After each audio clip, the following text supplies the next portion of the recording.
امریکا بالاخره اوکراین سره هم د افغانستان لوبه وکړه. وایي جنګي الوتکې نه ورکوو ځکه روسیې سره بیا جنجال جوړیږي. جزئیات هم دې ویډیو کې وګورئ او چینل سبسکرایب کړئ. امریکا هغه منافق هیواد دی چې هیڅ هیواد سره تر پایه نه پاتې کیږي. اوکراین یې پر روسیې تباه کړ، خو اوس چې ترې د مهمو تجهیزاتو غوښتنه کوي نو رد کړې یې ده.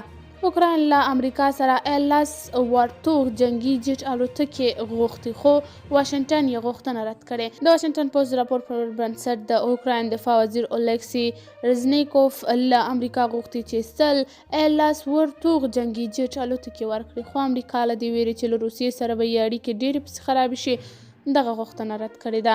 اوکرایني چارواکو ویلي دي چې که چیرې امریکا دا مرسته ورسره وکړي د پلازمینې کیف امنیت خوندي کولی شي. دوی ویلي دي چې اوس مهال روسي ځواکونه د کیف ښار په 64 کیلومترۍ کې شتون لري او ویره ده چې د اوکراین پلازمینه کیف ښار ونیسي.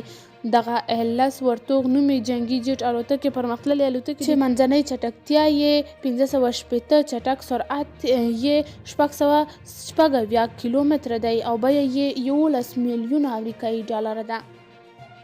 تاسو په دې اړه څه نظر لرئ؟ کمنټ کې شریک، ویډیو لایک او چینل سبسکرایب کړئ.